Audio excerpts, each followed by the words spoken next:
The bass shook the floor. Lights flashed over the crowd, and Marco De Luca was supposed to be thinking about business, not about a woman in a green dress. But that was before he saw her.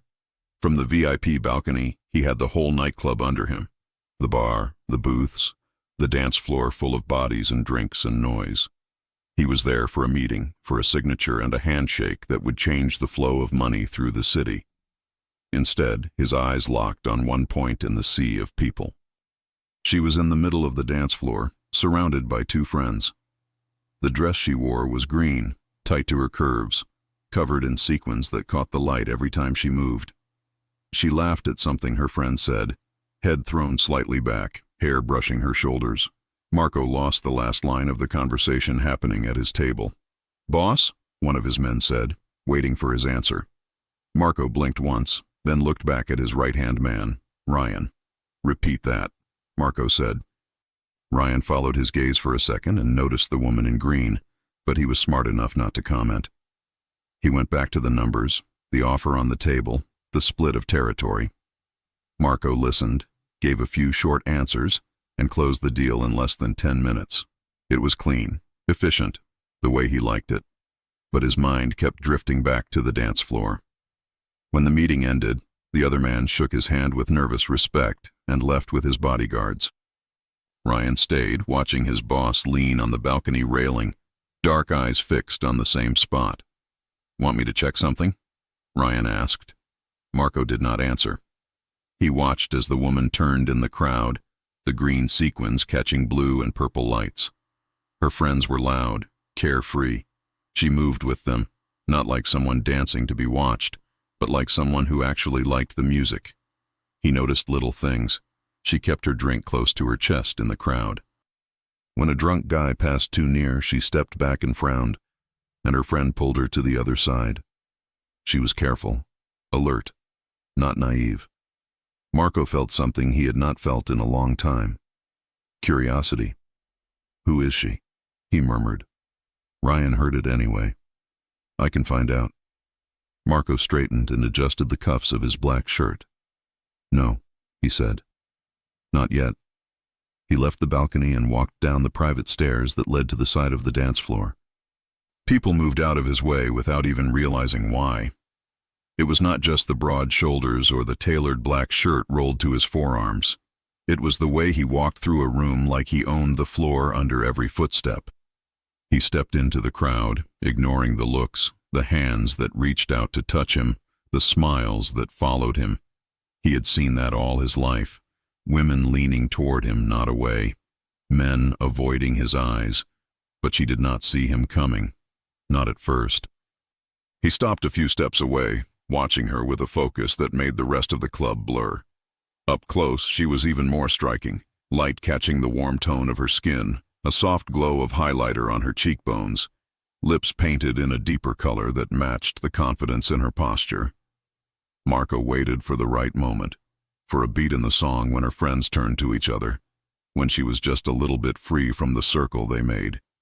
Then he stepped closer. She turned, and their eyes met for the first time. There was no instant spark in her gaze, no recognition. She looked at him like he was just another man who had walked too close in a crowded club. "Hey," he said, voice low but clear. Her brows lifted, just slightly. "Hi. My name is Marco," he said. "You look like you're having more fun than anyone else in here." It was a simple line, not something he practiced, just the truth. She tilted her head, as if surprised that he noticed that, and not her body or her dress. "I am," she said. It was a long week. Her voice was warm, but her tone was not an invitation. She took half a step back so she could still see him and her friends at the same time. One of them leaned toward her and shouted in her ear, "You okay?" She nodded. "I'm fine." Her friend gave Marco a quick look from head to toe, measured him in 2 seconds, then turned back to the music. "What's your name?" Marco asked. "Ava," she said. "Ava." He repeated it in his mind once. It fit. "Nice to meet you, Ava," he said. "Can I buy you a drink?" She shifted her weight from one leg to the other, the sequins on her dress catching red and gold light. "I already have one," she said. lifting her glass a little. And I'm with my friends. Most women would have used that as a soft way to make him insist, to start a game. She used it like a line in the sand. Marco smiled. Not the dangerous smile he gave his enemies, but the one that came easier around people who were not in his world. I see that, he said. They're lucky. You probably dragged them out of their apartments tonight. She huffed once, a not quite laugh. Actually, they dragged me, she said. I almost stayed home. He took a small step closer, careful not to touch her. Then I should thank them, he said. Her eyes narrowed a little. The compliment was clear. Too clear. Listen, Marco. She glanced toward her friends, then back at him. I'm just here to dance and relax. I'm not looking for anything. It was a direct answer. No flirting around it. No play. He was not used to that. Marco nodded slowly, but he did not move back. Dancing and relaxing is allowed with conversation, he said. Maybe for you, she said. For me, it usually turns into someone insisting when I already said no. The music changed to a faster song. Her friends cheered and started to move again. The crowd grew tighter around them. A shoulder bumped Marco from behind, but the guy stepped away fast when he saw who he had touched. Ava did not notice the man's change in posture. She noticed only Marco's eyes still on her. Don't worry, Marco said. I heard you. He could have left then. That would have been the smart thing to do. A simple, nice to meet you, and he would go back to the balcony, to his bottle of whiskey, to the world he understood. Instead, he stayed. He watched as she turned back to her friends, joining their circle again. The green dress flashed and moved with the rhythm. Every few seconds her gaze checked where he was, just to make sure he stayed at a distance. He did, for a while. Marco told himself he was just watching the room, that it was natural to keep an eye on everything inside his club, that it had nothing to do with the woman in the middle of the dance floor. But every time someone got too close to her, his chest tightened. He saw a guy try to slip behind her, drink in hand, eyes too fixed on her body. Before the man could press forward, Ava's friend stepped in, pulled her to the side, and gave the guy a look that sent him away. She could handle herself. He liked that. Maybe that was why he moved again. The next time the song slowed down, he crossed the space between them. This time, he did not come from the side. He came from behind, careful with his steps, letting the beat of the music hide his approach. When he was close enough, he leaned in, but still left a small space between his chest and her back.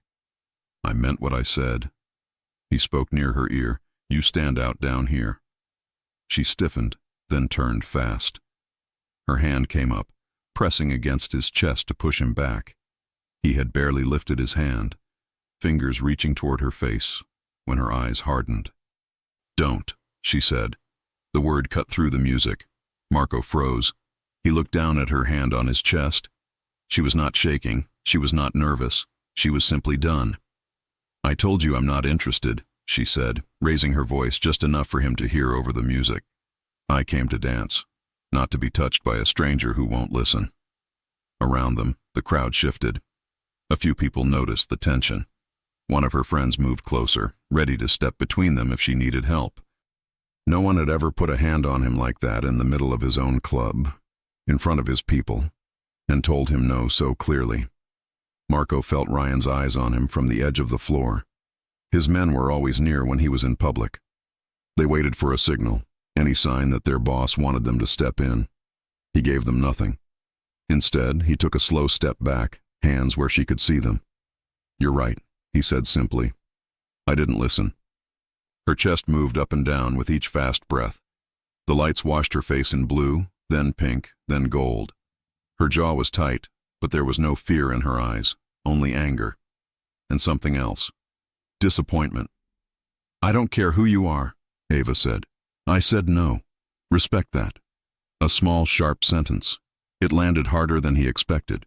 For a second, he wanted to tell her exactly who he was. That this was his club. That people here worked for him, kept their heads down for him, pushed others out of his way for him. But that felt small in front of the way she was looking at him. He nodded once. Understood, he said. He did not try to touch her again. He did not lean in. He just stepped aside and left a clear path for her and her friends. Ava hesitated, as if she could not believe he had backed off so easily. Then she turned away from him, grabbed her friend's hand, and moved deeper into the crowd. Marco watched her go.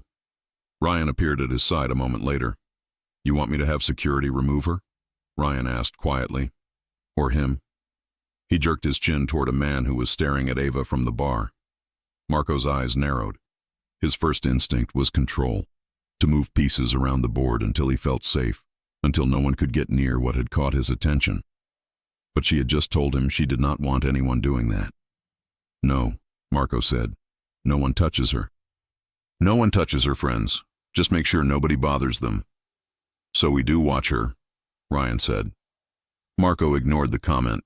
He walked back to the side of the floor, then up the private steps, leaving the noise below. From the balcony, he could see the whole dance floor again. Ava's green dress moved through the crowd like a small bright signal. She laughed with her friends. She danced. She did not look up. He should have turned away. He should have gone home, to his penthouse with its glass walls and locked doors, to the quiet that waited for him high above the city. Instead, he stayed. Every time she moved toward the bar, he watched. Every time a stranger got too close, he felt his jaw tighten. When a man tried to step behind her again, one of his security guards appeared from the side, pretending to be just another customer, and blocked the man with his body. Ava never saw it. She only saw her own small circle of light and music.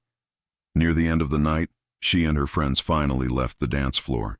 They sat at a high table near the back to drink water and take a break. One of the women pulled out her phone. Another changed her heels for flats she had stuffed in her bag. Ava rubbed the back of her neck and looked around the club as if waking up from a long dream. For 1 second her eyes went up and met Marco's again. He was not close enough for her to read his expression, but he saw the way her lips pressed together. She turned away first. "I want to go home," she told her friends. They finished their drinks, grabbed their things, and headed for the exit. From the balcony, Marco watched the green dress disappear into the hallway that led to the street. The music kept playing. The lights kept flashing. The club kept moving without her. He stayed there, hands braced on the glass, feeling something unfamiliar in his chest. It was not simple attraction. He had lived with that all his life. This was sharper, a question that would not leave him alone. She said no. She pushed him away. She did not care who he was. Hours later, when the club closed and the last drunk echo faded from the floor, Marco was still thinking about the way her hand had felt against his chest. About the sound of her voice when she said she did not care who he was. In a world where everyone wanted something from him, she had wanted nothing. He walked through the empty club with Ryan at his side. Workers wiped down tables, collected glasses, turned off lights. The dance floor was just a dark space now. "You've been quiet," Ryan said. Marco did not slow his steps. "Long night. Want me to forget about her?" Ryan asked. "We don't have to know her name. We don't have to know anything." Marco stopped in the middle of the floor. The silence around him felt thick after all the noise. He knew he should say yes. He should let the night stay what it was, a memory of a green dress and a woman who had told him no. Instead, he heard himself say, "Find out who she is." Ryan raised his brows. "You sure?" Marco looked at the spot where she had stood hours earlier, laughing with her friends, before he stepped into her space and turned her night into something else. No one rejected him and walked away like that. No one stayed in his head like that. "I'm sure," he said. Ryan nodded once. "I'll talk to the manager. Check the cameras. Discreet." Marco headed for the back door that led to the private garage, his mind already moving through possibilities. He told himself it was simple curiosity, wounded pride, an ego that did not like being hit in public. But as he stepped into the cool night air and the city lights hit his face, another thought slipped in, quiet but persistent. What kind of woman says no to a man like him and does not look back? And how far was he willing to go to hear her say something different? The question followed him into the dark car, into the ride through sleeping streets, and all the way up to the silent penthouse where he should have forgotten her. He did not. And while Ava Collins threw her green dress over a chair in her small apartment across town, promising herself she would never step into that club again, Marco DeLuca was already planning the first move in a game he did not yet understand, and had no idea how it would change both of their lives. Marco DeLuca had spent years mastering control over people, over cities, over entire networks that depended on his decisions. But he couldn't control the way his thoughts kept circling back to the woman in the green sequin dress. Ava Collins. The name reached him the next afternoon. Ryan delivered it with a short nod, along with a discreet profile. Where she worked, where she lived, nothing invasive. Just enough for safety, enough to confirm she was not connected to any enemy, any rival family, any dangerous pattern. Marco told himself he needed that information only to calm his mind, but the truth pressed deeper. He wanted to see her again, not because she rejected him, though that still burned hotter than he expected, but because something about the way she held her ground lingered in his chest. No fear, no flattery, no hidden agenda. It was unnervingly rare. By evening, he found himself walking through his penthouse with restless steps. The city stretched beneath his windows, a maze of lights and traffic. He usually found calm in that view. Tonight it felt hollow. He opened a bottle of whiskey he didn't really want, took one sip, and set it down untouched. She said no, and she meant it. The memory hit with an uncomfortable mix of frustration and admiration. Her voice had been steady, her posture firm, her hand pushing him back with no hesitation. Most people froze when he approached. They softened their tone. They adjusted their posture. They waited for his reaction. Ava didn't. He replayed the moment when she glared at him under the flicker of club lights, angry, but not intimidated. A woman like her didn't stumble into someone like him on purpose, which meant she wasn't looking for trouble. Yet trouble was exactly what he brought with him everywhere he went. Marco rubbed a hand over his jaw and exhaled slowly. He shouldn't seek her out. He knew that. He also knew he was going to do it anyway. 2 days later, he walked back into the same nightclub. Ryan didn't question it, at least not out loud. His men kept their distance. Marco stepped inside and let the familiar noise swallow him. But instead of heading to the VIP balcony, he walked toward the bar. The music was different tonight, lighter, less intense. He scanned the dance floor once. She wasn't there. He hated the stab of disappointment. "You looking for someone?" the bartender asked, cleaning a glass. Marco didn't answer. He ordered a drink and leaned against the counter, watching the entrance. He told himself he would stay 10 minutes. If she didn't walk in, he would leave. It was a reasonable plan, controlled, logical. Then, green. Not the same dress, but a similar shade, a soft top with subtle shimmer. She stepped inside with the same 2 friends from before. Her hair was down, loose waves brushing her shoulders. The moment she looked toward the dance floor, her entire expression softened, like she loved the sound of music more than the chaos around it. Marco felt his chest tighten. She hadn't noticed him yet. He remained still, watching the way she laughed at something her friend whispered in her ear, watching the way she carried herself, confident but not arrogant, alert but not anxious. She was the type of woman who didn't need attention to fill the room. She simply fit. Then her eyes moved in his direction, stopped, held. A flash of recognition spread across her face, followed by something colder. Marco straightened slowly, not moving toward her. She broke the eye contact first. Her friends didn't notice anything, but she did. The little shift in her posture told him she remembered everything about the last night. The push, the rejection, the anger. Good. If she hadn't cared at all, that would have bothered him more. A few minutes passed before he took a cautious step toward the dance floor. Not close enough to corner her, not close enough to pressure her, just enough to let her know he wasn't pretending their first meeting didn't happen. She approached the bar with her friends, ordering drinks. He stayed a safe distance behind them, letting the noise swallow the space between them. When she turned and saw him again, her expression tightened. She handed one of her friends a drink, then stepped aside. She didn't avoid him, but she didn't invite him either. Marco raised his hand slightly, no touching, no approaching too quickly. Ava, he said, his voice low but steady. She sighed softly, a mix of annoyance and exhaustion. Marco, I shouldn't have touched you last time. She blinked once. He continued, You told me no. I didn't listen. That was my mistake. Her lips parted slightly, surprised by the apology. I'm not used to people ignoring boundaries, she said. Neither am I, he answered. Which makes it even worse that I crossed yours. She studied him carefully as if trying to decide whether he meant it. I'm not interested, she reminded him firmly. I heard that, he said. Tonight I'm not here to insist on anything. A beat of silence. Then, almost reluctantly, she asked, So why are you here? He could have lied. Said business. Said coincidence. Said anything to protect his pride. But she didn't strike him as the kind of woman who respected lies. I came because I wanted to see you again, he said simply. Her breath hitched, barely visible, but enough for him to catch it. She looked away, shaking her head softly. I don't want trouble. You won't get trouble from me. That's what men say before the trouble starts. Marco suppressed a small, involuntary smile. Fair. She glanced back at her friends. They were already returning to the dance floor, waving for her to join them. I need to go, she said. He stepped aside, clearing the path immediately. Go. She hesitated, just a second, then walked past him. The faint scent of her perfume drifted with her movement.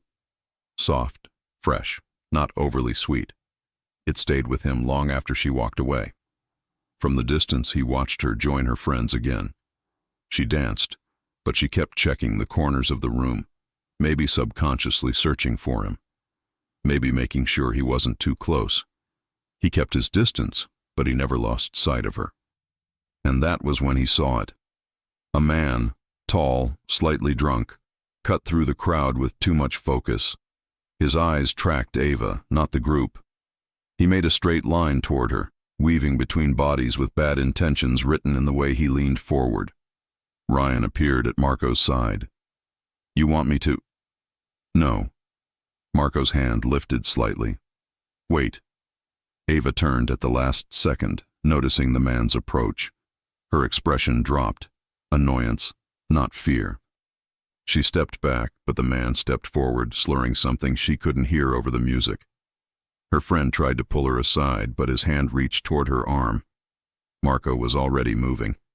He didn't shove the man. He didn't start a fight. He simply stepped between them, placing himself like a wall that the drunk stranger bounced off of. The man blinked up at Marco and instantly paled.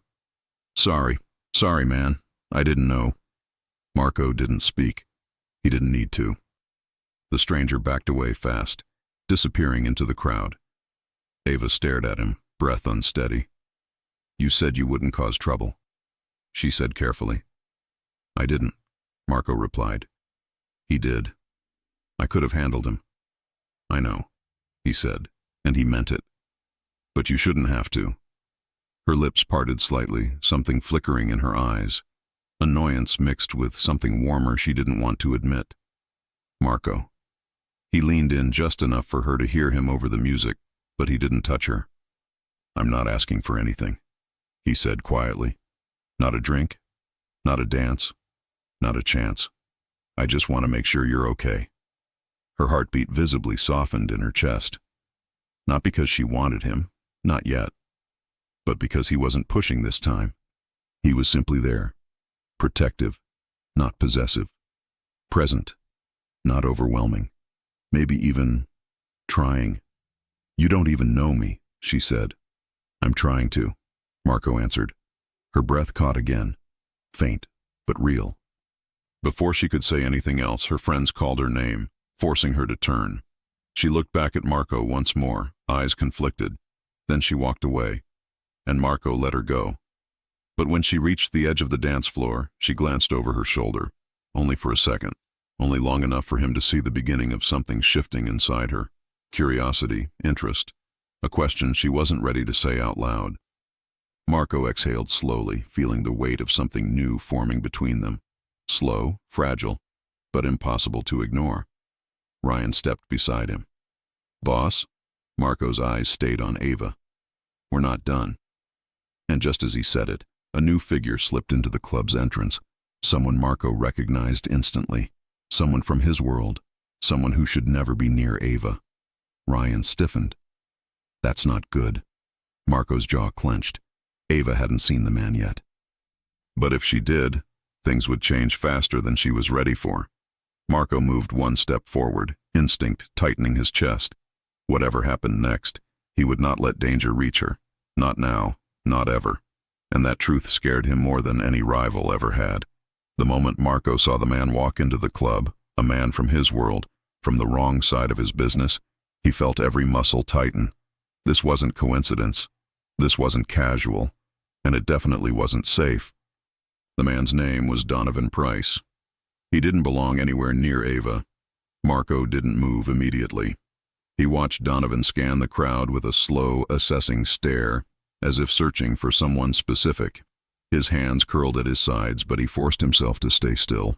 Not here, not in front of her, not in a place where she already thought he could bring trouble. But his hesitation lasted only a second. Ava was still dancing with her friends, suddenly unaware of how quickly the atmosphere around her had changed. If Donovan saw her, if he recognized her from anything related to Marco, things could spiral. Ryan, Marco murmured, take care of him. Ryan didn't need more instructions. He walked toward Donovan, intercepting him before he reached the dance floor. From above, Marco watched their conversation. Ryan's posture was firm, calm, professional. Donovan's smile was careless, mocking. Marco didn't like that smile. But when Ryan subtly redirected Donovan toward the bar, Marco let out a quiet breath. Crisis avoided. For now. He turned back to Ava, and that was when he realized her eyes were on him. She wasn't dancing anymore. Her friends were still moving with the crowd, but she had stepped slightly aside, watching Marco with a puzzled expression. She could tell something was wrong. He didn't want her to see this part of his life. Not yet. Not like this. So he did the hardest thing for someone like him. He walked away from the danger instead of toward it. He stepped off the dance floor, up the private stairs, and into the quieter part of the club. Ryan joined him minutes later. Handled, Ryan said. He won't bother her. He thinks you're here on business. Marco nodded once. Good. But the knot in his chest didn't loosen. He had two choices now. Ignore this strange pull he felt toward Ava, or get close enough that he could protect her properly. Both options were dangerous. Neither felt possible to resist. Ava didn't leave the club until almost 2 a.m. Marco watched from the balcony as she grabbed her jacket, hugged her friends, and walked toward the exit. He could have followed her. He could have caught up. He didn't. He forced himself to stay put.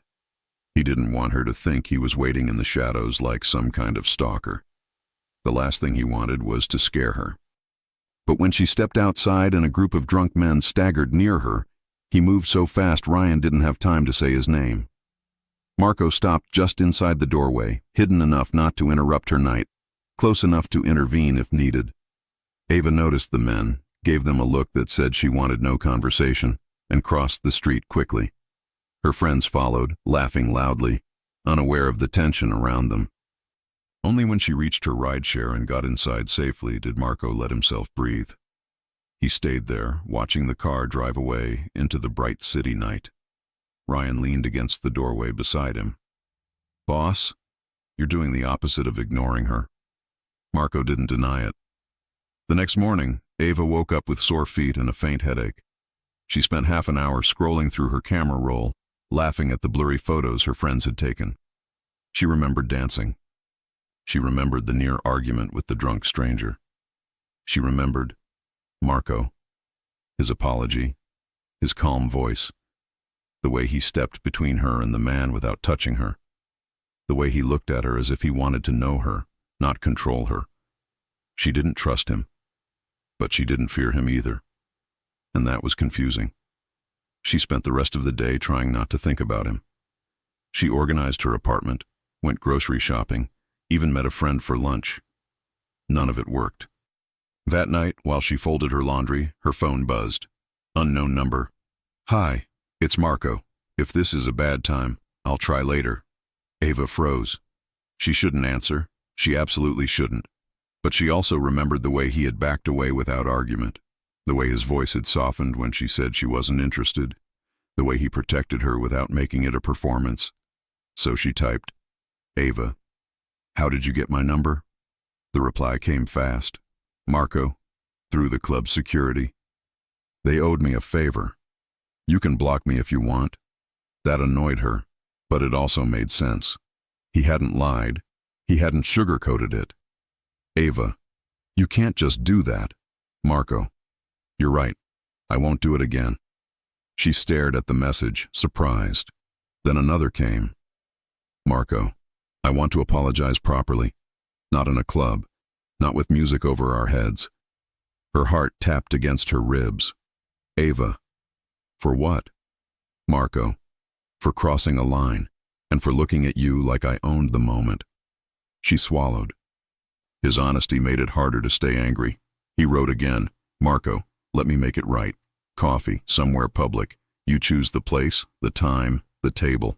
If you say no, I'll disappear from your life. No pressure. Ava let out a slow breath. He wasn't pushing. He wasn't repeating the same mistakes. He wasn't pretending to be someone else. She typed back, Ava, 1 coffee. Marco didn't respond immediately. It took nearly a full minute. And when his message arrived, it was simple. Marco, thank you. They met the next afternoon in a quiet cafe in Midtown. Clean windows, soft music, the faint smell of freshly baked bread. Ava chose a corner booth. Public. Neutral. Safe. Marco entered 5 minutes late, something she didn't expect. Men like him didn't arrive late. They made the world wait for them. But he looked almost nervous. Only in the way he exhaled when he saw her. In the way his shoulders dropped slightly, as if relieved she had actually come. He sat across from her, hands on the table, palms visible. A gesture of respect she hadn't seen before. I'm not here to convince you of anything, Marco said quietly. I just want to talk. She nodded, arms folded across her chest. I still don't know who you are. You don't need to know everything, he said. Just enough to understand I'm not trying to drag you into anything. But you keep finding me. His jaw tightened slightly. That I can't explain perfectly. Try. He met her eyes fully. No smirk, no arrogance. You're different, he said, and I don't meet different very often. Her breath hitched. She didn't reply. She reached for her iced coffee instead, needing something to anchor her. Marco watched her for a moment, then spoke again. I crossed a line at the club. You were right to be angry. And if you want me to keep my distance after today, I will. Ava lowered her cup slowly. Why does this sound like you're rehearsing something? Because I am, he admitted. I don't do this. I don't ask for chances. I'm used to people wanting something from me before I even say a word. Ava blinked, taken aback by the honesty. What do you think I want from you? She asked. He shook his head. Nothing. That's the problem. Their eyes locked. For a moment, neither of them looked away. Then she said quietly, I don't want to be watched, not followed, not protected without asking. I don't want someone who steps into every part of my life. Marco looked down at his hands. I know, he said. Do you? Ava pressed. Marco inhaled slowly. I'm trying. Her heartbeat softened. For the first time, he wasn't acting like a man who was used to control. He was acting like someone who didn't want to lose something fragile growing between them. Ava didn't trust him yet, but she didn't distrust him like before, and that scared her more than anything. As if reading the shift on her face, Marco leaned back gently. You don't have to decide anything today, he said. We can talk, or sit in silence, whatever you want. She looked at him. Really looked. The strong jaw, the relaxed shoulders, the eyes watching her without expectation. He wasn't pretending to be the perfect man. He was trying to be the right man for her. And that was dangerously convincing. Ava glanced toward the window, then back at him. I don't know where this is going, she said honestly. Neither do I, Marco replied, but I'd like to find out. Before she could answer, her phone buzzed loudly on the table. Ava frowned at the screen. Unknown message. You shouldn't be with him. Her stomach tightened. Marco saw the color drain from her face. What is it? He asked, voice steady but sharp. Ava slowly turned the phone so he could see. The message wasn't from him, and it wasn't a joke. Marco's blood went cold.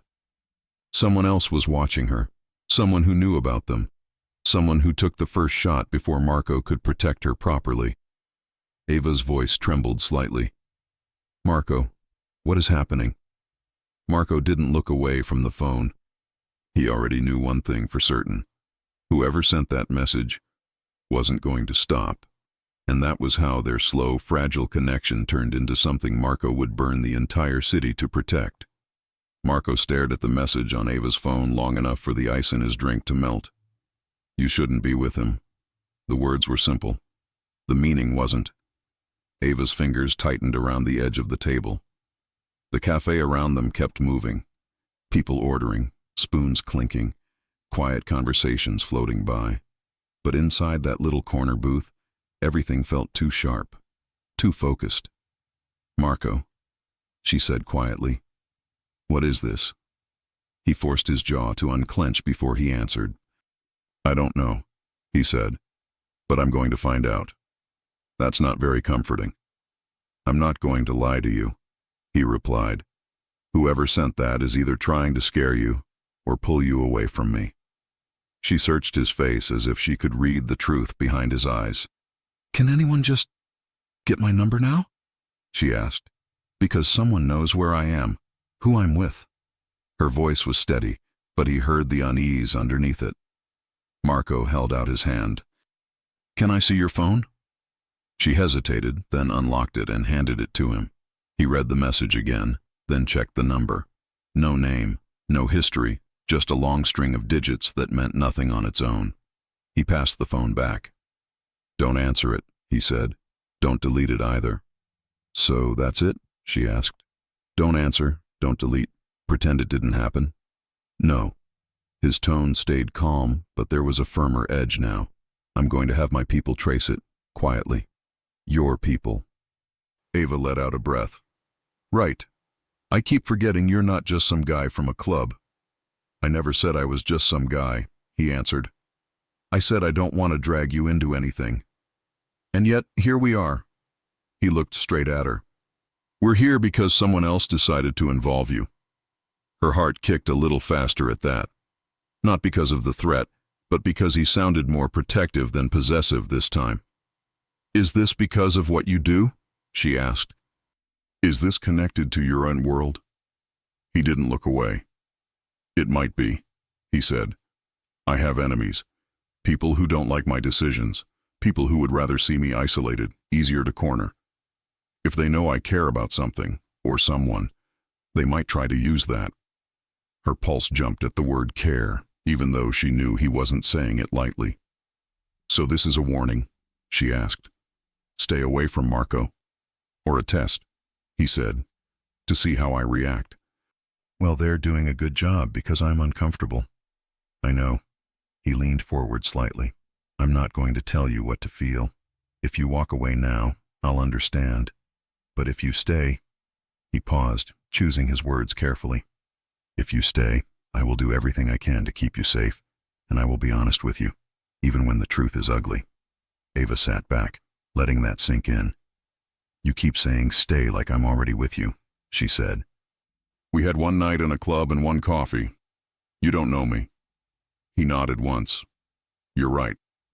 I know very little, but I know enough to want more. For a second, neither of them spoke. He watched her fingers play with the edge of her napkin. She watched the way his shoulders stayed loose, even while his eyes stayed sharp. Ava exhaled slowly. What exactly are you asking for? She said. Because if you're asking for anything close to a relationship, I'm not jumping into that with secrets and anonymous messages and people I don't know tracing my phone. I'm not asking you to jump into anything, he said. I'm asking you not to run from me because someone else told you to. Easy for you to say. No, he replied calmly. It's not. She didn't have an answer for that. He leaned back slightly, giving her space. Let me drive you home after this, he said. No detours. No questions, just a ride. I want to make sure you get back safe. After that, if you want distance, I'll respect it. Or you'll have your men sit outside my building in black cars, she said. His lips tugged into a small, tired smile. You'd notice before they even parked. I would, she said, and I would hate it. Then I won't do it, he replied. I can protect you without turning your life into a surveillance movie. Can you? Yes. She looked at him again, searching for any sign of a lie. She didn't see one. All right, Ava said finally. One ride, nothing else. He nodded once. Deal. But he knew the moment he walked her to the car, nothing about this night would feel simple again. The ride was quiet at first. Ava watched the city through the window, the mix of brick buildings and glass towers, the people on sidewalks who had no idea what it meant to sit in the car of a man like Marco De Luca.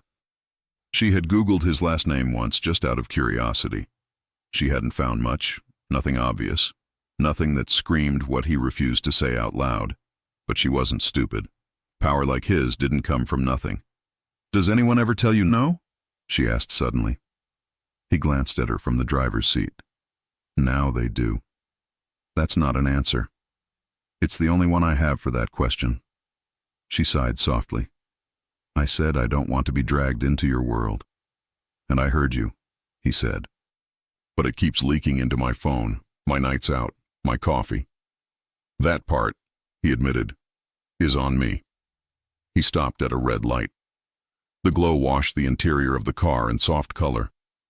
For a moment his profile looked less like a man people whispered about, and more like a tired man who hadn't been told the word no enough in his life. Why do you even want this? She asked quietly.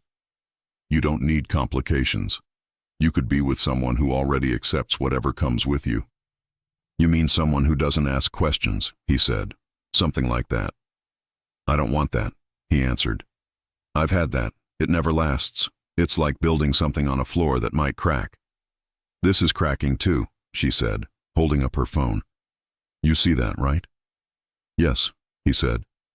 And I'm choosing not to walk away. The light turned green. He drove the rest of the way to her street in silence, but it wasn't heavy silence. It was full of unsaid things neither of them knew how to fit into one night. When he pulled up in front of her building, he didn't turn off the engine.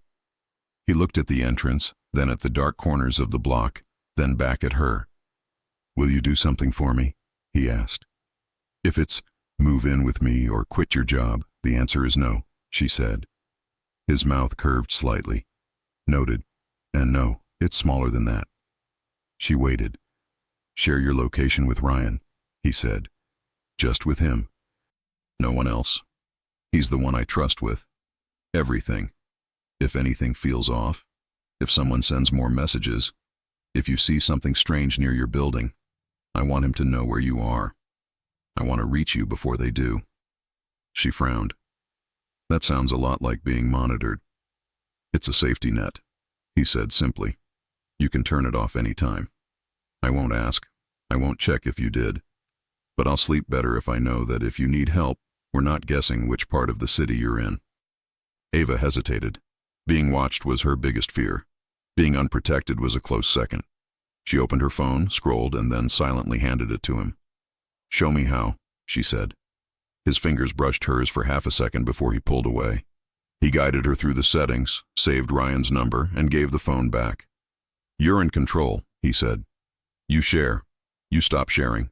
No one else touches that. Not even you? She asked. I have other ways to find you if I need to, he said. She raised a brow. He added quickly, joke, mostly. She rolled her eyes, but the corner of her lips lifted. He watched that small movement like it was a reward. Thank you, he said. For what? Handing over part of my privacy? For still being here, he replied. Ava opened the door, then paused with one hand on the handle. This doesn't mean I trust you completely, she said. I don't expect you to, he answered. Trust isn't a switch, it's a list.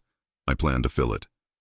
She looked at him for another second, then stepped out of the car. "Good night, Marco." He watched her walk to the door, watched the small movement of her shoulders as she typed in her code, watched the way she glanced around the street once before going inside. Only when she disappeared behind the glass did he let out the breath he'd been holding. His phone buzzed. A message from Ryan. "We traced the number. Burner phone. Bought cash near Donovan's end of the city." Marco's hands tightened around the steering wheel. If Donovan wanted a game, he had just chosen the wrong piece to touch. For the next few days, Marco kept his distance. He didn't show up at the club. He didn't appear unannounced at her job. He didn't flood her with messages. Instead, he sent one in the morning and one at night. Simple. Respectful. "Marco, good morning. Hope work is kind to you today." "Marco, home safe?" Sometimes she answered with one word. Sometimes with a short reply about her day. Sometimes not at all. But she never asked him to stop, and that told him more than any long text would have. Meanwhile, he handled the other side. The threats, the numbers, the quiet investigation into who decided to interfere with his life. He called Donovan to his office under the cover of business. They talked about shipments, routes, money. Donovan joked too easily. He acted like a man who wasn't worried about much. Marco watched him with the same calm he used when counting cards at a table. At the end of the meeting, Marco slid a phone across the desk. "I heard someone bought a burner from your side of town," he said. "Texted the wrong number." Donovan glanced at the screen without flinching. "You know how many burners move through my side?" he said. "You think I have time to send anonymous texts to women who like you?" Marco's jaw tensed at the word women. He didn't correct it. "Maybe not," he said. "But I like to be sure." "Relax," Donovan smirked. "If I wanted to send a message, you'd know." That was the problem. Marco wasn't sure if this was Donovan, or someone under him, or someone else entirely. But until he had proof, he couldn't move, not the way he wanted to. And in the middle of that tension stood Ava. It was Ava who asked to see him next. He didn't expect it. He was in the middle of a late meeting when his phone lit up with her name. "Ava, are you busy?" He excused himself, stepped out into the hallway and called her. "Hey," he said, voice lower than usual. "I didn't say you could call," she said, but there was no real bite to it. "You're right, I'm sorry. Do you want me to hang up?" There was a tiny silence. "No," she said. "I just had a bad day." His chest tightened. "What happened?" "Nothing dramatic," she answered. "Just work. Bills. One of my co-workers made a comment about my mysterious boyfriend I don't have, and I realize my life is on a weird pause, like I'm waiting for something to go wrong." He leaned against the wall, one hand in his pocket. "I don't want to be the reason you feel like that," he said. "I don't know what you are yet," she admitted, "but I know I don't want to sit in my apartment overthinking. So, if you're not busy, maybe we could go somewhere." He didn't make her repeat it. "Send me your location," he said. "I'll pick you up." "You don't even know where I want to go." "With you?" His voice softened. "Anywhere is fine." He heard the small, involuntary exhale she tried to hide. "Fine," she said, "but no clubs." "No clubs," he promised. "I have a better idea." He took her to a rooftop restaurant that wasn't on any obvious lists. Soft lights, open air, a clean view of the skyline. Not flashy, not loud, just quiet enough for two people to hear each other. She stepped out of the elevator and looked around with wide eyes. "Okay," she said. "I'll admit it. This is nice." He smiled, a real one. "I'm glad." They ate slowly, talking about ordinary things. Her job, his supposed import business that he kept vague but harmless. Her favorite late-night snacks. His habit of working until sunrise. He asked questions like he had time for every answer. She asked her own, testing little boundaries, seeing what he'd dodge and what he'd face. When the plates were cleared and the city grew darker, they moved to the edge of the rooftop, looking out over the lights. The wind tugged gently at her hair. He watched the way she hugged her arms against the evening chill. "Cold?" he asked. A little. Without a word, he shrugged off his jacket and placed it over her shoulders. He didn't let his hands linger. He didn't step closer than she allowed. Still, the warmth of the fabric felt like more than just a jacket. You know, Ava said quietly, I keep telling myself I should walk away from this. I know, he replied. And then you do something like this, and it feels easy. I want it to feel easy, he said. You have enough weight in other parts of your life. I don't want to be another burden. You're not, she said, surprising herself with how quickly the answer came. You're complicated, but not a burden. He turned slightly, studying her profile. Ava, he said, if I ever become a burden, I want you to tell me. Not quietly, not later. Right away. You think you can handle that? I'd rather hear the truth, he replied, than watch you quietly fade away. Her heart clenched at that. She turned to face him fully now, the rooftop lights reflected in his eyes. Do you always talk like this? She asked. Plain, direct. Not with most people, he said. Most people don't deserve it. And I do? Yes. Her fingers tightened around the edge of his jacket. Why? She whispered. Because you looked me in the eye in the middle of my own world and told me no, he said. And you haven't stopped telling me the truth since. Her breath came a little faster. For the first time since she met him, it didn't feel like she was standing in front of a stranger with too much power. It felt like she was standing in front of a man who was trying, clumsily but honestly, to be worthy of her time. His hand lifted slightly, then stopped. Can I ask you something? He said. You're already asking, she replied, but her voice was softer now. Can I kiss you? He asked. The question hung between them, simple but heavy. He waited, no leaning in, no assumption. Just a man asking a woman for permission.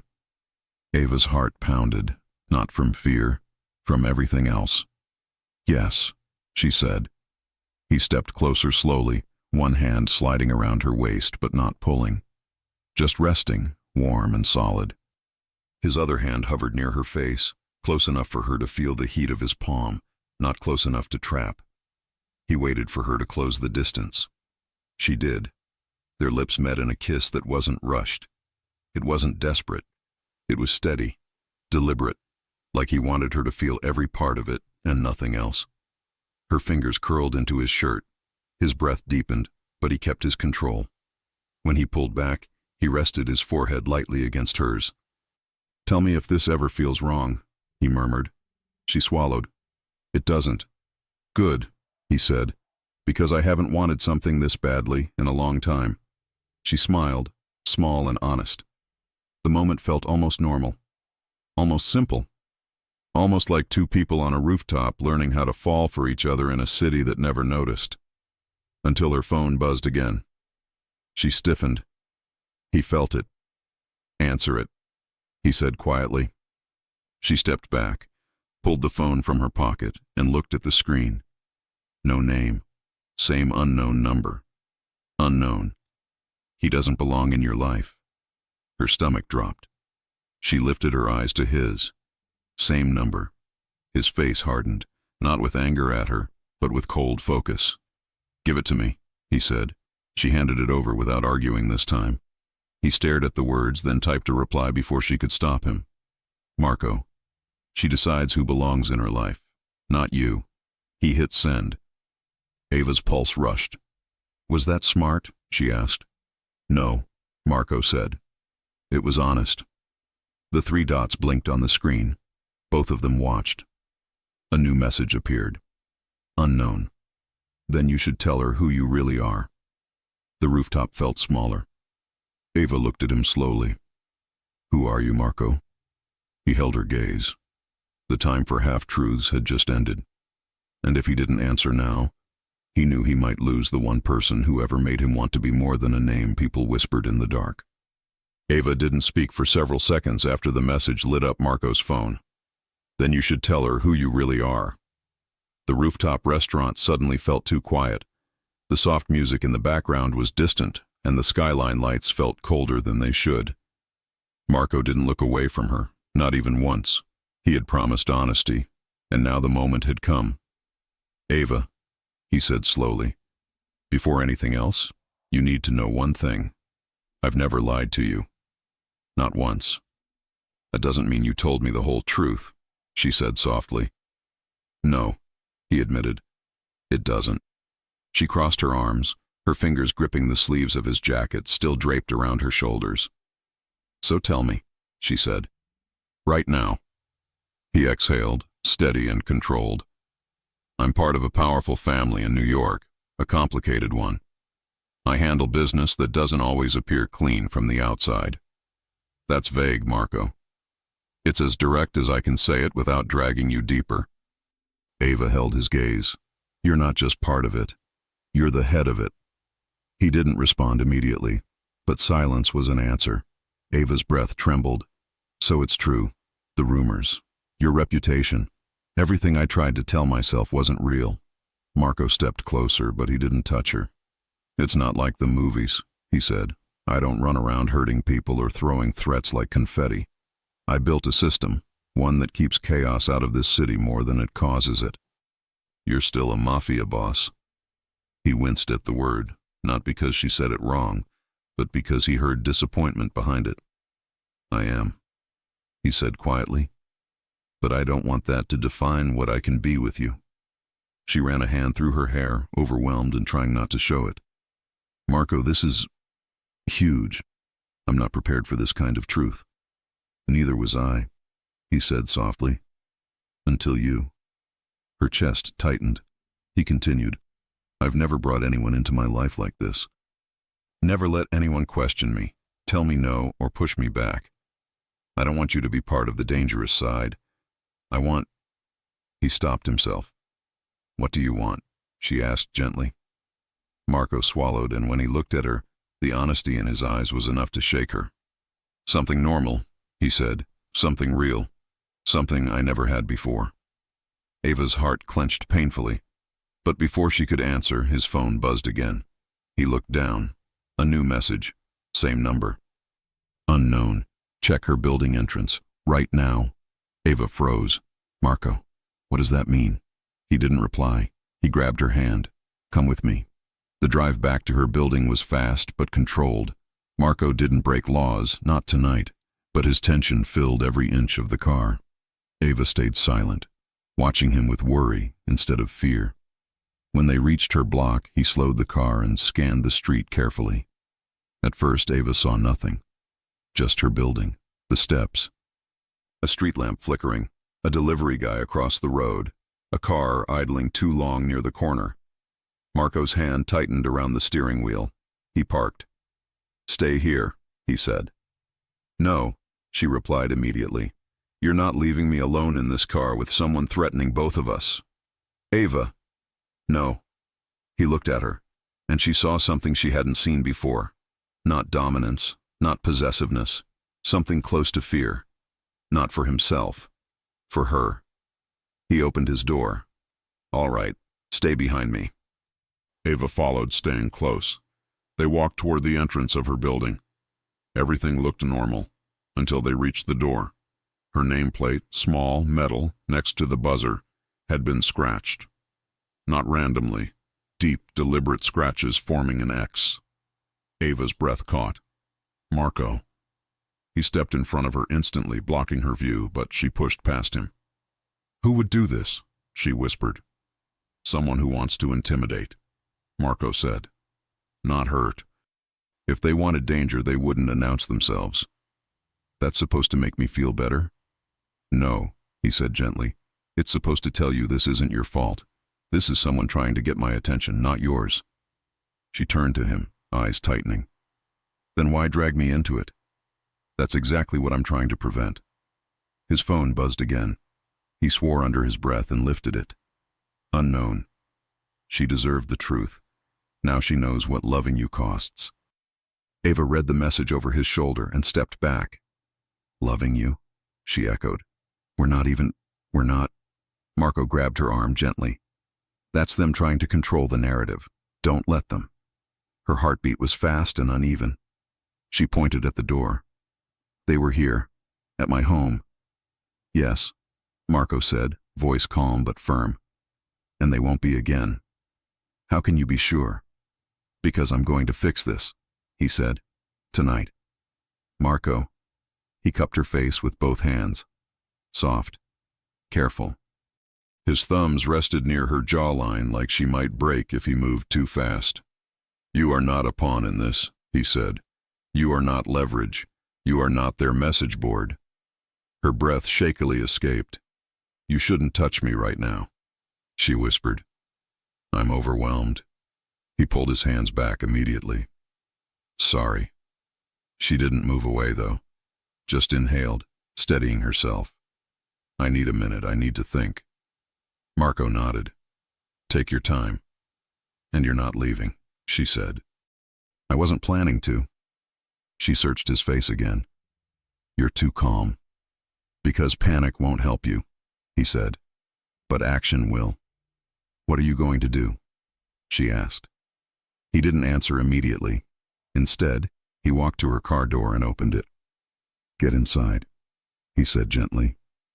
You're not staying here tonight. Ava stiffened. Where am I going? My penthouse, he said simply. It's safer. Controlled. No one gets in without going through 3 layers of security. No, she said quickly. That's too fast. Too much. We're not. It's not about us, he said. It's about your safety. Just for tonight. That's what every man says before they take over a woman's life. And I'm not every man, he replied. You tell me to stop tomorrow, I stop. You tell me you want space, I'll give you a mile. But I'm not letting you sleep here with someone marking your door like a threat. Ava swallowed. He was right. She knew he was right. And as much as her instincts screamed to keep distance, something inside her softened, remembering the rooftop kiss, the sincerity in his eyes, the way he never pushed when she said no. Okay, she whispered. Tonight. Relief flickered through Marco's face so fast she almost missed it. He opened the passenger door. Ava hesitated. Marco? Yes? Don't do anything reckless, she said. Define reckless, he said. Anything involving the person texting you. His jaw flexed. She stepped closer and touched his wrist lightly. I'm serious, she said softly. No ambush, no threats, no disappearing for hours to handle this alone. Promise me. He stared at her long enough for her chest to tighten. Then he said, I promise. Ava let out the breath she'd been holding and got into the car. Marco closed the door gently, walked around to the driver's side and got in. He glanced at her once more before starting the engine. You're with me now, he said quietly. And I'm not letting anything happen to you. She didn't answer, but she didn't look away either. Because behind the fear, behind the adrenaline, something else was growing. Something warm, something real, something she wasn't ready to name yet. The car pulled away from the curb. Her building faded in the rearview mirror. The city lights reflected in her eyes as she stared ahead. A new message appeared on Marco's phone. He didn't open it, but the preview lit up the screen. Unknown. Bringing her home won't protect her. It only shows how much she matters to you. Ava didn't see it. Marco did. And for the first time that night, a chill ran down his spine. Not because she was in danger, but because someone out there understood exactly what she was becoming to him, and the truth terrified him more than any enemy ever had. Marco's building rose over the city like a glass wall. Ava had seen it from a distance before, glowing at night, one of those places that looked like it only existed for people whose lives were nothing like hers. Now she was inside the elevator, watching the numbers climb, wearing his jacket and trying to control her breathing. He stood beside her, close but not touching. The air between them was full of things neither of them knew how to say yet. Last chance to run, he said quietly, eyes on the doors. When they open, you step into my space. It's a lot. She glanced up at him. If I wanted to run, I wouldn't be in this elevator. A small, soft smile touched his mouth. Fair. The doors slid open. His penthouse was wide and bright, even at night. Floor-to-ceiling windows framed the city lights. The floors were clean and dark. The furniture was modern but not cold. Soft couches, warm light from lamps instead of harsh overhead beams. It didn't look like a cage. It looked like a place someone tried to make feel like a home. Ava stepped inside slowly, eyes taking everything in. She noticed the little details: a jacket carelessly thrown over a chair, an unfinished glass of water on the coffee table, a book face down on the arm of the couch. "Barely any art?" she murmured. Marco arched a brow.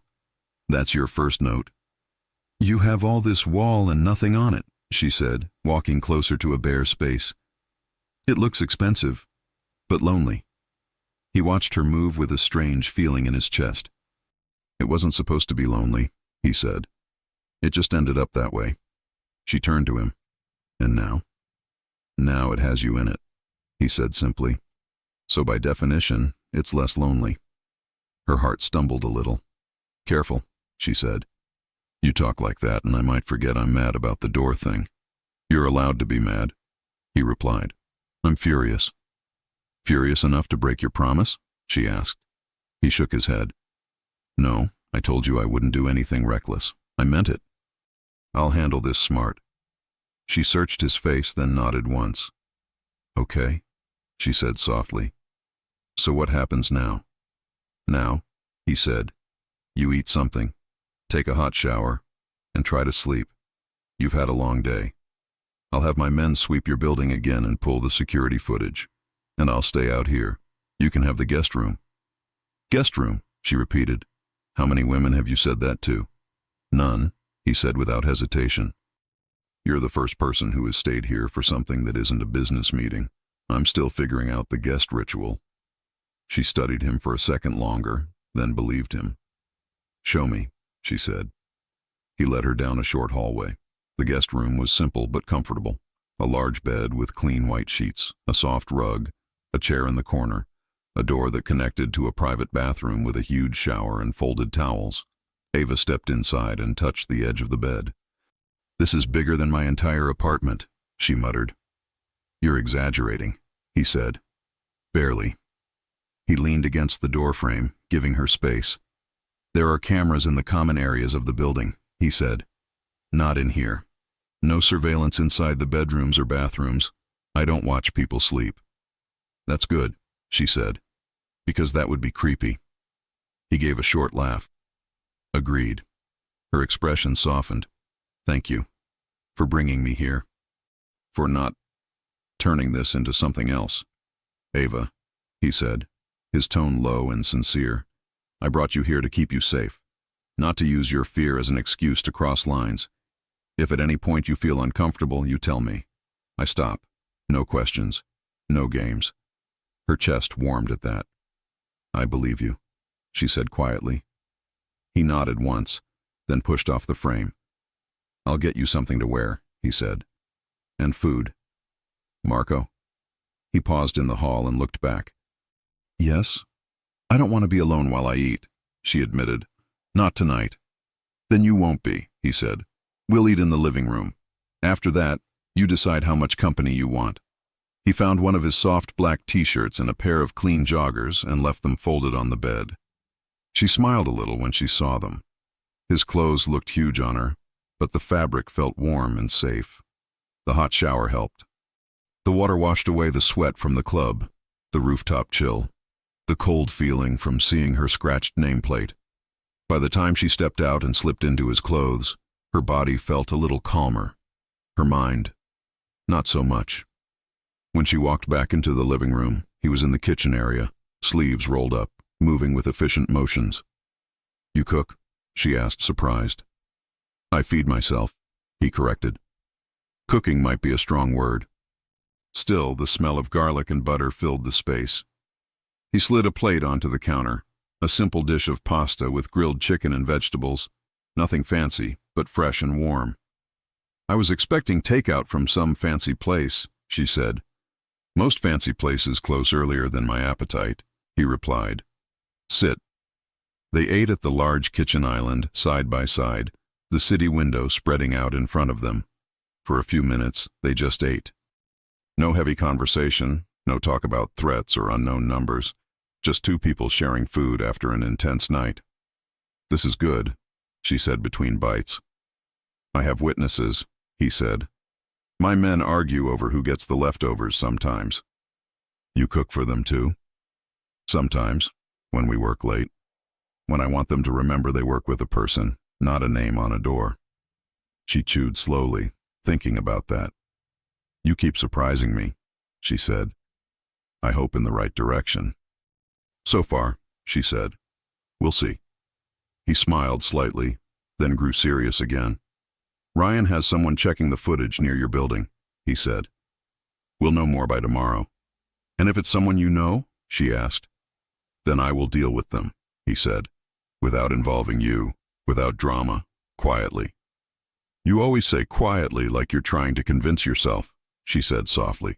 He let out a breath, almost a laugh. You notice everything. That's why this is hard, she said. I see the man who cooks for his men and gives me his jacket. And I also see the man someone thinks is dangerous enough to send warnings about. You're not wrong, he said. So which man am I having dinner with? She asked. He didn't hesitate. The one who wants to take care of you, he said. Even if you walk away after all of this. Her fork paused halfway to her mouth. That sounds like unconditional, she said. And you don't seem like the unconditional type. I'm not, he said. Until now. Silence wrapped around them for a few long, honest seconds. Then she placed the fork down. Can we make a deal? She asked. I'm listening. You don't keep me in the dark, she said. Not about things that directly touch my life. If someone scratches my door again, I want to know. If there's a threat, I want to at least understand the shape of it. I don't want to be protected like a blindfolded child. He nodded slowly. That's fair. And in return, she continued, I don't assume the worst of you every time something happens. I ask first. I don't just cut you off without letting you explain. Something eased in his face. That sounds more than fair, he said. I can live with that. She held out her hand. He looked at it, then shook it gently, holding her gaze. Deal, he said. Her fingers lingered in his for a second longer than necessary. Deal, she echoed. Later they moved to the couch.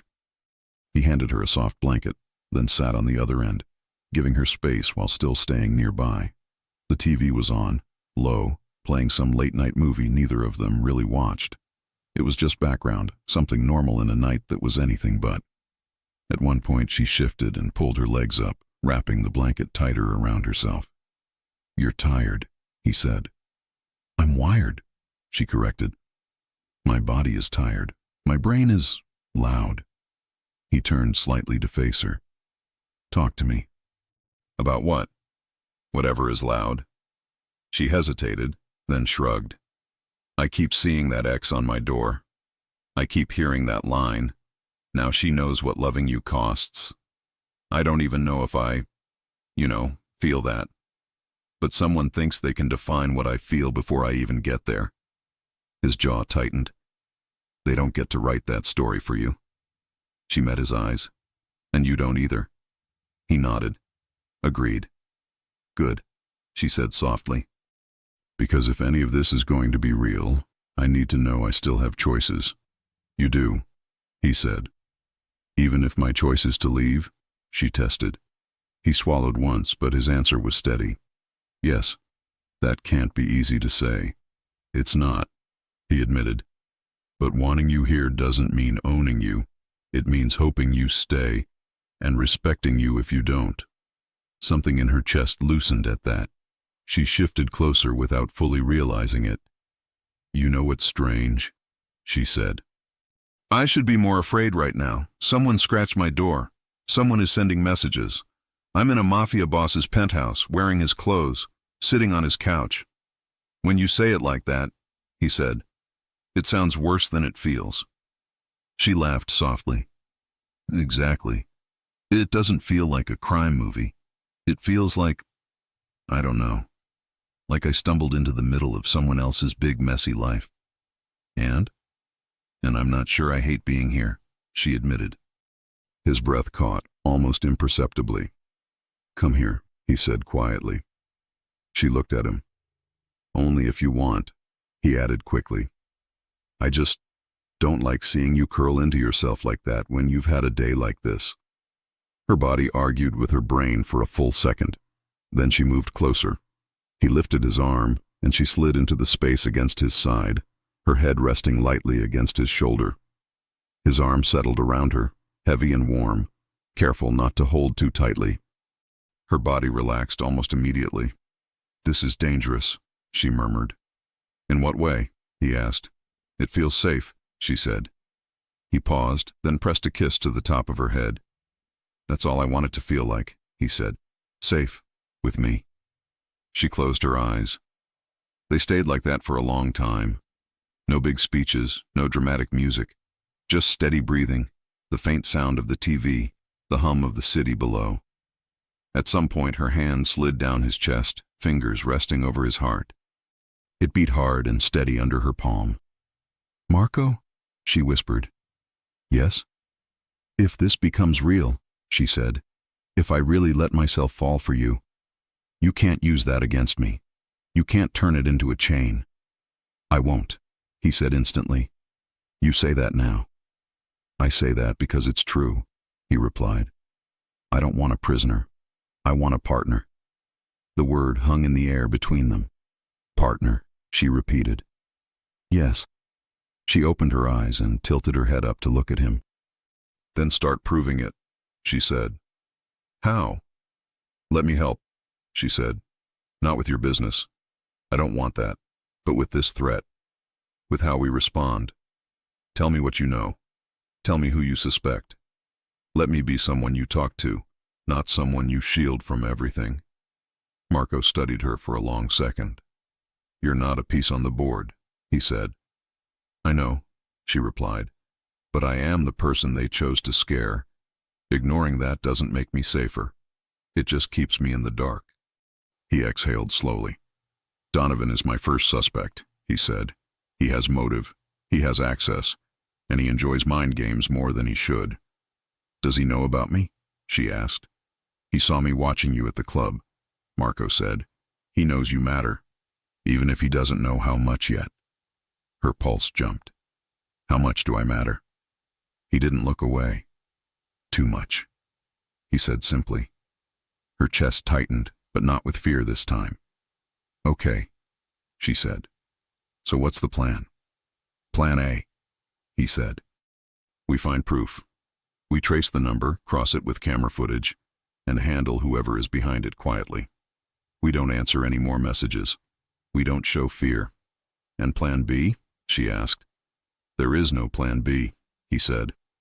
I don't let them get close enough to need one. She rolled her eyes lightly. Spoken like a man who thinks he can control everything. I know I can't control you, he said. That's a start. She smiled. Small but real. He looked down at her, his hand still drawing slow, absent circles on her arm under the blanket. Are you scared of me? He asked suddenly. She thought about it honestly. Not in the way you think, she said. I'm scared of what you make me feel. I'm scared of how easy it is to trust you when I really shouldn't. I'm scared of waking up one day and realizing I built my life around a man whose world could crush mine in one bad night. He swallowed. But you're not scared of me hurting you, he said. She shook her head. No, she said. You could have hurt me a dozen different ways already. You didn't. You listened when I said no. You apologized when you messed up. You told me the truth when it would have been easier to lie. That doesn't mean you're perfect. It just means I believe you're trying. He rested his cheek gently against her hair. I am, he said. For you I am. Her chest warmed. Don't say things like that unless you mean them, she whispered. I don't waste words with you, he answered. He felt her relax fully against him at that. Minutes stretched into an hour. At some point, the TV turned into background noise. Her breathing grew slower, her body heavier against his side. Ava, he murmured, you're falling asleep. She said, comfortable. He smiled softly. I should carry you to bed, he said. That sounds very movie-like. she replied, eyes still closed. I can just wake you, he offered. She opened one eye.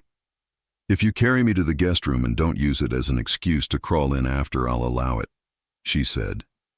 He chuckled. Deal. He slid one arm under her knees and the other around her back, lifting her gently. She instinctively wrapped her arms around his neck, head resting against his shoulder. He carried her down the hall and laid her on the bed as carefully as if she were breakable glass. She blinked up at him sleepily. Stay, she murmured, just until I fall asleep. On top of the bed, over the blanket, very pure. He smiled, the kind of smile no one in his world ever saw from him. Very pure, he agreed. He lay down on top of the blanket beside her, one arm around her waist, keeping a respectful distance while still making sure she could feel he was there. Her fingers found his shirt and held on lightly. Marco? Her voice was faint now. Yes. Don't disappear tomorrow, she whispered. Even if things get messy. I won't, he said. Promise? I promise. Her eyes finally closed fully. He watched her for a long time, listening to the steady rhythm of her breathing. The chaos of his life felt far away with her there, clutching his shirt like he was the safe place instead of the danger. His phone vibrated once on the nightstand. He reached for it carefully so he wouldn't wake her. A message from Ryan. We have something. The camera caught a figure near her door an hour before you arrived. Hood up. Build looks a lot like Donovan's driver. Want me to move? Marco looked at Ava sleeping beside him. He typed back. No, not yet. Keep watching. We do this clean. No noise. No mistakes. He put the phone face down. Then he pulled her a little closer and closed his eyes. For the first time in years, he didn't fall asleep thinking about numbers, deals, or enemies. He fell asleep thinking about a woman in a green sequin dress who had pushed his hand away, and somehow ended up holding his heart instead. Ava woke before the sun. For a moment, she didn't know where she was. Soft sheets, a warm weight behind her, a steady breath brushing the back of her neck. Then memory returned slowly. The rooftop, the messages, the scratched door, the dinner in his penthouse, his arms around her as she fell asleep. She shifted slightly. Marco stirred immediately. You awake? He murmured, voice low and rough from sleep. She nodded. Yeah. What time is it? Too early, he said. The city is still asleep. You should be too. She rolled onto her back and met his eyes. You stayed. I told you I would, he said. Her chest warmed at that. She expected him to slip away in the middle of the night to handle whatever his world demanded. She expected shadows, secrets, silence. Instead, he stayed exactly where she left him. Thank you, she whispered. He brushed her cheek with his thumb. Sleep okay? I did, she said. Better than I thought I would. I'm glad. She studied him for a long second, the softness in his face, the morning calm that didn't match the man she'd met in a crowded club. Did anything happen overnight? She asked. He shook his head. No messages, no movement near your building. Ryan is still watching. And you're not going after anyone, right? I keep my promises, he said. She let out a breath. Good. But he could tell something else was bothersome. What's wrong? He asked gently. I don't want to live like this, she said, afraid that someone will use me to get to you. You won't, he assured. Not if we handle this right. She sat up, tucking her knees to her chest. So what's the plan? He pushed himself up beside her. Simple. We catch whoever is behind this. Cleanly. Legally, if possible. She blinked. Legally? He gave a small shrug. Contrary to what people think, legality is sometimes the simplest solution. If Donovan's driver did this, there are ways to deal with him without turning it into a war. You're serious, she said. You'd go through the legal system. For you? Yes, he said without hesitation. My pride isn't worth risking your peace. Ava stared at him, stunned at the shift. You know, she said softly, I never imagined you'd be the kind of man who'd bend for someone. Only for you, he said.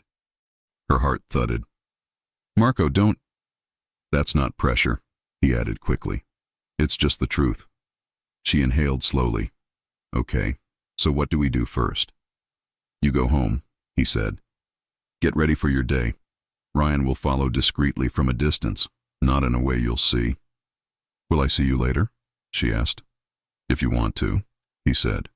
She looked down at her hands. I do. That small admission felt like a thread pulling them tighter. He kissed her forehead gently, slow and careful, like he was still afraid to push too far. I'll take you home, he murmured. Let me keep you close a little longer. The morning was crisp as they drove back to her building.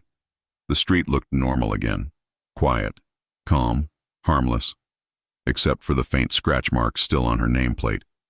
Ava's stomach twisted. I hate that this is real. So do I, Marco said. As they approached the entrance, she noticed a small security camera blinking softly. Did you install that? She asked. He shook his head. Your building had it already. They just never fixed the angle. I had someone adjust it last night.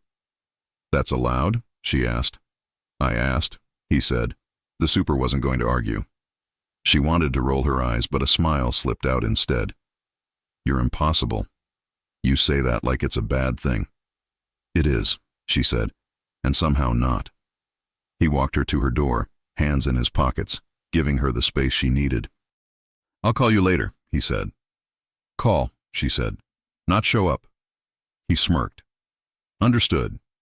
She stepped inside, then turned back. Marco? Yes? You don't have to wait for permission to check on me, she said softly. Just don't overwhelm me either. He nodded once, something warm softening his eyes. Thank you, he said, for letting me stay in this. She closed the door gently and leaned against it after it clicked shut. For the first time, she realized something important. She wasn't falling into his world. He was slowly stepping into hers. The next week unfolded with unexpected normalcy. Ava worked. She met friends for lunch. She went to the gym. She tried new recipes in her tiny kitchen that always ended with her laughing at the mess. Marco didn't hover.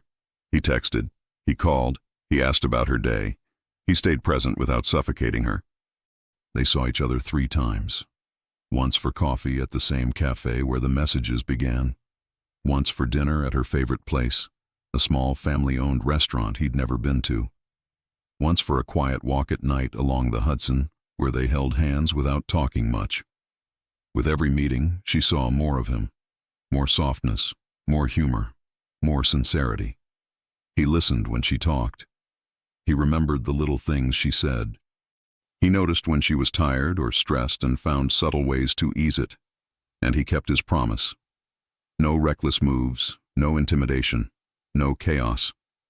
Meanwhile, his men quietly followed the trail of the burner phone. 2 nights after the rooftop, Ryan called Marco. We found him, Ryan said. Donovan's driver. He bought the phone, used it, went near her building. Proof? Marco asked. Camera footage, and he didn't hide his face. Marco felt anger hit him hard, but not the old kind. This one was sharper, cleaner, focused. Bring him in, Marco said. No violence? Ryan asked carefully. None, Marco said. We handle this the right way. Later that night, Marco sat across from Donovan's driver in a dim, quiet office inside one of his legitimate businesses. Ryan stood near the wall, arms crossed. The man looked nervous. You targeted a woman, Marco said calmly. You scratched her door. You sent those messages. The man looked down. It wasn't supposed to be a big deal. Marco leaned forward. Speak clearly. I just heard Donovan talking. He said you were distracted lately. Said whoever you were seeing must be something special. I thought maybe, you thought you'd help him, Marco asked. Just a message, just to shake her a little. Marco's voice stayed steady. Do you know what shaking someone feels like to the person actually being targeted? The man swallowed. I guess. I didn't think about it. No, Marco said. You didn't. He stood slowly. Ryan, call the police. Both men looked up sharply. Marco, the driver started. You trespassed, Marco said. You defaced property. You sent threatening messages to a woman who has nothing to do with my world. You'll deal with the consequences. The driver's face paled. You're turning me in? Yes, Marco said simply. You wanted to play games. Now you play them in a courtroom. Ryan's expression didn't change, but his eyes flicked with surprise. Boss, he said quietly. That's new. Marco didn't respond. He only knew one thing. He wasn't letting Ava live with ghosts at her door. When Marco told her the next day, she stared at him for a long time. You did what? She whispered. I turned him in, he repeated. Not for me, for you. Her throat tightened. I didn't think you'd handle it like that. I told you I wouldn't drag you deeper, he said. And I mean that. She stepped closer. You changed your entire way of handling things, she said softly. For me. Yes. Why? His answer was quiet. Because I don't want to build something with you on top of fear. Her heart thudded painfully. He held her gaze. And because losing you terrifies me way more than doing things differently. She stared at him, overwhelmed in a way that felt warm instead of heavy. Then she reached for his hand. Marco, she whispered, I think I'm falling for you. He closed his eyes for a heartbeat, then opened them with a softness she had never seen in him. I fell the moment you pushed me away in that club, he said. It just took me a while to understand what that meant. She smiled, real and bright. Come here, he said. She stepped into his arms without hesitation. He held her like she was something precious, not fragile, but important. Their lips met in a kiss that wasn't rushed, wasn't hesitant. It was the kiss of two people choosing each other fully for the first time. When they pulled apart, he rested his forehead against hers. You're safe, he murmured, with me, not because you hide in my world, but because I'm learning how to live in yours. She let out a shaky breath. I want a real future with you. You'll have it, he said. I'll build it with you, brick by brick. And no secrets, she added. No secrets. And no disappearing.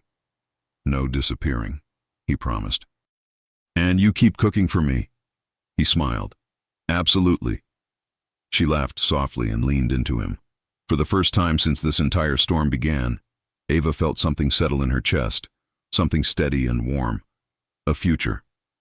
6 months later, Ava stood in the kitchen of Marco's penthouse in one of his shirts, stirring pancake batter while he wrapped his arms around her from behind and kissed her shoulder. You're distracting, she said. You like it, he replied, nuzzling her neck.